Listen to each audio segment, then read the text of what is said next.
अब आज की एक गंभीर खबर, आपको चिंता में डालने वाली खबर, क्योंकि आज अगर हम आपसे ये कहें कि हमारे देश के एक राज्य में हिंदू समुदाय की 30 से ज्यादा दुकानों और मकानों को आग लगा दी गई, 20 से ज्यादा दुकानों में लूटपाट की गई, 10 से ज्यादा हिंदू परिवारों को हिंसा के दौरान अपना घर छोड़कर भागना पड़ा और या अपने घरों में बंद होकर खुद को ताला लगाकर बंद करना पड़ा, तो क्या आप इस बात पर यकीन करेंगे?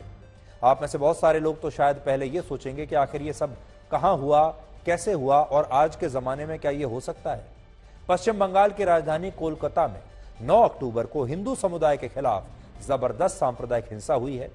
लेकिन दुख की बात यह है कि इस हिंसा का कहीं पर कोई जिक्र नहीं हुआ और शायद आपको भी अब तक इसके बारे में कोई जानकारी नहीं मिली होगी। लेकिन आज हम हिंदुओं के खिलाफ भड़की इस नफरती हिंसा का पूरा सच आपको बताएंगे और यह सच आज हमारे देश के खास वर्ग को काफी चुभेगा। लेकिन हम बताना चाहते हैं यह देश धर्मनिरपेक्ष है और धर्मनिरपेक्ष देश में सभी के बराबर अधिकार है, चाहे वो हिंदू नागरिक हो या किसी और धर्म का नागरिक हो। यह पूरी घटना 9 अक्टूबर की है, जब पश्चिम बंगाल में हिंदू समुदाय के लोग लक्ष्मी पूजा का त्यौहार मना रहे थे, जिसे वहां कोजागरी लक्ष्मी पूजा कहा जाता है। और बड़ी बात यह है कि इसी दिन नबी दिवस भी था, जिसे मुस्लिम समुदाय के लोग ईद मिलाद उन नबी के तौर पर मनाते हैं, क्योंकि नबी दिवस पर ही हजरत मोहम्मद यानी पैगंबर मोहम्मद साहब का जन्म हुआ था। यानी 9 अक्टूबर को पश्चिम बंगाल में 2 बड़े त्योहार, अलग अलग धर्मों के 2 बड़े त्योहार मनाए जा रहे थे। एक त्योहार हिंदुओं का था और दूसरा मुस्लिम समुदाय का था। लेकिन इसी दौरान कोलकाता के एक इलाके में सांप्रदायिक तनाव पैदा हो गया और आरोप है कि मुस्लिम समुदाय की उग्र भीड़ ने इस दौरान हिंदुओं के खिलाफ बड़े पैमाने पर हिंसा की। तस्वीरें आज आपके सामने हैं। यह घटना कोलकाता के जिस इलाके में हुई उसका नाम है मोमिनपुर। एक जमाने में इस इलाके में हिंदुओं की काफी अच्छी आबादी हुआ करती थी, लेकिन अब ऐसा कहा जाता है कि यहां 80% से ज्यादा मुस्लिम समुदाय के लोग ही रहते हैं, जबकि हिंदू आबादी अब यहां पर अल्पसंख्यक बन गई है और हिंसा के दौरान इसका प्रभाव साफ देखने को मिला। हमारे जो पश्चिम बंगाल के दर्शक हैं, जो कोलकाता के दर्शक हैं, वो इस बात को आज जो हम खबर दिखा रहे हैं उसे अच्छी तरह से समझ पा रहे होंगे। आरोपों के मुताबिक नबी दिवस के मौके पर मुस्लिम समुदाय के 300 से ज्यादा लोगों ने उस दिन एक बहुत बड़ा जुलूस निकाला और इस दौरान मयूरभंज नाम की एक गली में जहां हिंदुओं की दुकानें और मकान हैं, वहां सभी जगह इस्लामिक झंडे लगा दिए गए। हमारी टीम जब इन इलाकों में गई तो हिंसा के दौरान घायल हुए लोगों ने हमें खुद बताया कि इस उग्र भीड़ में शामिल लोग ये कह रहे थे कि उनकी दुकानों और मकानों में से ये इस्लामिक झंडे हटाए गए तो ये इस्लाम धर्म का अपमान होगा। ये कह रहे थे कि इन झंडों को अब कोई हटा नहीं सकता। लेकिन उस दिन हिंदू समुदाय के लोग लक्ष्मी पूजा का त्यौहार मना रहे थे, इसीलिए बहुत सारे लोगों ने पूजा से पहले ये इस्लामिक झंडे हटा दिए, जिसके बाद उग्र भीड़ वहां पहुंच गई और इन लोगों ने वहां कई दुकानों और मकानों को आग लगा दी। इसके अलावा हिंदुओं की दुकानों को चुन चुन कर खुलेआम लूटा गया और उनके घरों पर पत्थर बरसाए गए। इससे भी ज्यादा हैरानी की बात यह है कि हिंसा से कुछ मिनट पहले इस इलाके की बिजली काट दी गई ताकि उग्र भीड़ में शामिल लोग बिना किसी रोक टोक के पत्थरबाजी कर सकें, हिंसा कर सकें और उन्हें कोई पहचान भी ना पाए। सोचिए, सब कुछ किसी दूर दराज के इलाके में नहीं हुआ, बल्कि यह हिंसा पश्चिम बंगाल की राजधानी कोलकाता के कलकत्ता हाई कोर्ट से सिर्फ 6 किलोमीटर की दूरी पर हुई और आरोप है कि बड़े सुनियोजित तरीके से वहां पर हिंदू समुदाय के लोगों को निशाना बनाया गया। इसके सबूत क्या हैं? इसके सबूत हैं ये वीडियोस जो आज हम अपने साथ लेकर आए हैं।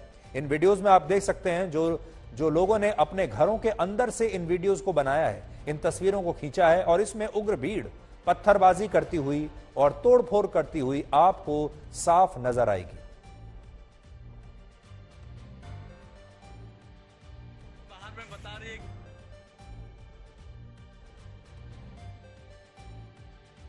इस हिंसा के बाद से मोमिनपुर के इसी इलाके में धारा 144 लागू है और उससे भी ज्यादा बड़ी बात यह है कि यहां रहने वाले हिंदू परिवारों ने अब यहां से भागना शुरू कर दिया, यानी पलायन शुरू कर दिया है। और यह गंभीर बात है क्योंकि इस इलाके से पहले ही बहुत सारे हिंदू परिवार अपना घर बार छोड़कर पहले ही भाग चुके हैं और अब इस हिंसा के बाद जो थोड़े बहुत हिंदू परिवार यहां पर बचे थे वो भी अपनी जान बचाने के लिए अब यहां से भाग रहे हैं। और ये परिवार डरे हुए क्यों हैं उसे आप ये वीडियो जब देखेंगे तो आप समझ जाएंगे।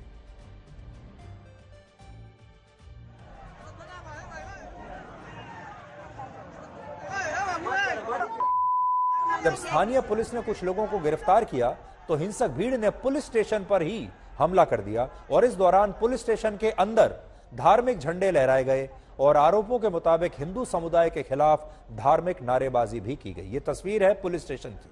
आज हमने कोलकाता के इसी इलाके से आपके लिए एक ग्राउंड रिपोर्ट तैयार की है और इस रिपोर्ट को आज पूरे देश को बहुत ध्यान से देखना चाहिए।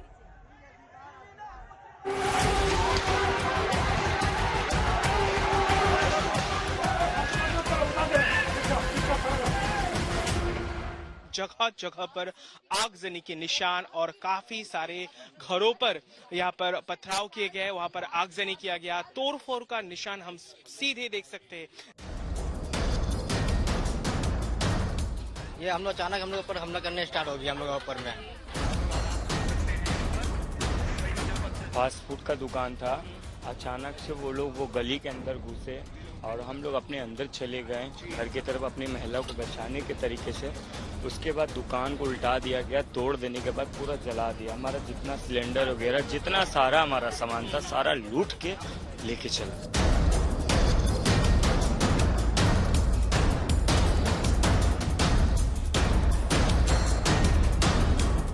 4 घंटा एकदम कंटिन्यूअस, कोई पुलिस यहाँ पर नहीं है। सारा स्कीम से काम हुआ था, बिजली को काट दिया गया था। बिजली को काट देने के बाद उसके बाद रैली चालू हो गया। पुलिस यहाँ पर जरूर तैनात थी, लेकिन जब फिर से हिंसा फैली, तनाव फैला, उससे पहले पुलिस यहाँ से रवाना हो चुके थे। निकाला, मेरा बच्चा लोग को लेके निकाला। कल रात में हीटर चल रहा है। आप सामान लेके दादा क्या आप यहाँ से निकल रहे हैं? क्यों? क्या करेंगे? जुलूम हो रहा है, पीवी वालों से संसार है। कल कोई पुलिस 1.5 घंटा नहीं आया, मेरा माँ बहन इज्जत उठाया। कहाँ जाइएगा? क्या करें? कहीं जाएंगे किनारे में नहीं, इससे तो अच्छा रहेगा। क्या डर के मारे जा रहे?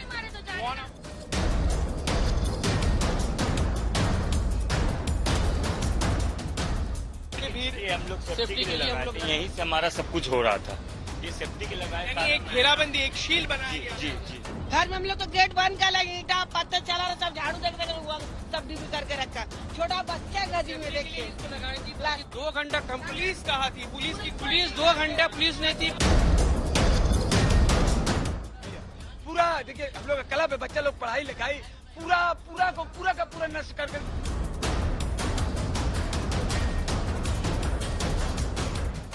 लूट हुआ है सर, 4 घंटा पुलिस प्रशासन नहीं है यहाँ पर।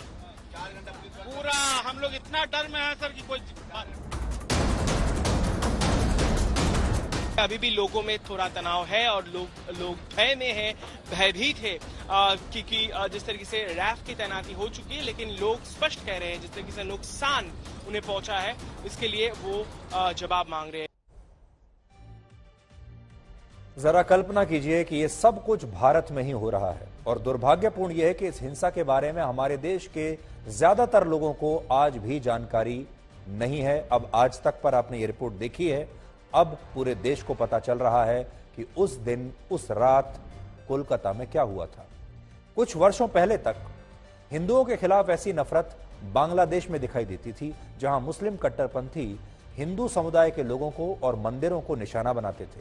लेकिन अब ये सब कुछ बांग्लादेश में नहीं, पश्चिम बंगाल में हो रहा है। पिछले 5 वर्षों में पश्चिम बंगाल में हिंदुओं के खिलाफ हिंसा की 15 से ज्यादा बड़ी घटनाएं हुई हैं और बहुत सारे इलाकों से हिंदुओं का पलायन बढ़ गया है। आप हैरान हो जाएंगे जानकर कि भारत के जिन 4 राज्यों में मुस्लिम आबादी तेजी से बढ़ी है, उनमें असम, उत्तराखंड और केरल के बाद पश्चिम बंगाल चौथे स्थान पर है। वर्ष 2001 से 2011 के बीच 10 साल में पश्चिम बंगाल में मुसलमानों की आबादी में 1.8% की वृद्धि हुई है, जबकि इसी अवधि में हिंदुओं की आबादी 1.9% तक कम हो गई है। भारत के जिन राज्यों में हिंदुओं की आबादी तेजी से कम हो रही है, उनमें पश्चिम बंगाल, अरुणाचल प्रदेश, मणिपुर, असम, त्रिपुरा और उत्तराखंड के बाद छठे स्थान पर आता है। 2011 की जनगणना के मुताबिक पश्चिम बंगाल की कुल आबादी उस समय 9 करोड़ 13 लाख थी, जिनमें लगभग 70% यानी 6 करोड़ 40 लाख हिंदू थे और 27% आबादी यानी लगभग 2.5 करोड़ मुस्लिम आबादी थी। लेकिन सोचिए, जब वर्ष 2001 से 2011 के बीच पश्चिम बंगाल में इतनी तेजी से मुस्लिम आबादी बढ़ी, तो 2011 से 2022 के बीच इन 10 वर्षों में इसमें कितनी जबरदस्त वृद्धि हुई होगी। हमारे देश का एक खास वर्ग आज भारत पर सांप्रदायिक होने के आरोप लगाता है। ये बहुत आसान है लगाना, और पाकिस्तान और बांग्लादेश जैसे दो देशों का हमारे देश के ही लोग बचाव करते हैं। जबकि कड़वा सच ये है कि जिस पश्चिम बंगाल में 1971 में 20% मुस्लिम आबादी रहती थी, वहां उनकी संख्या वर्ष 2011 में बढ़कर 27% से ज्यादा हो गई। लेकिन जिस बांग्लादेश पर यह खास वर्ग चुप रहता है, वहां 1974 में 14% हिंदू आबादी रहती थी, जो 2011 में कम होकर सिर्फ 8% रह गई। यानी बांग्लादेश की जनसंख्या से हिंदू गायब होते चले गए, जबकि भारत के कई राज्यों में इसी दौरान मुस्लिम आबादी तेजी से बढ़ती चली गई। हालांकि इस मामले में बीजेपी ने पश्चिम बंगाल के राज्यपाल को एक चिट्ठी लिखी है और इस हिंसा की जांच कराने के लिए कहा है, लेकिन पार्टी की तरफ से वहां लगातार विरोध प्रदर्शन किए जा रहे हैं, जिसमें कई बीजेपी नेताओं को पुलिस ने हिरासत में ले लिया है। हो सकता है, हम ये नहीं कह रहे ये बीजेपी का एक एजेंडा भी हो। राजनीति में आजकल हमारे देश में कुछ भी मुमकिन है। हो सकता है बीजेपी आरोप लगा रही हो, लेकिन जो तस्वीरें हमने आपको दिखाई वो झूठ नहीं हो सकती। जिस तरह से वहां पर कुछ परिवारों को वहां से भागना पड़ा, वो झूठ नहीं हो सकता। ये जो वीडियो आपने देखे, ये झूठ नहीं हो सकते। हालांकि ममता बनर्जी की पार्टी का जो कहना है वो जाहिर है, वो कह रहे हैं कि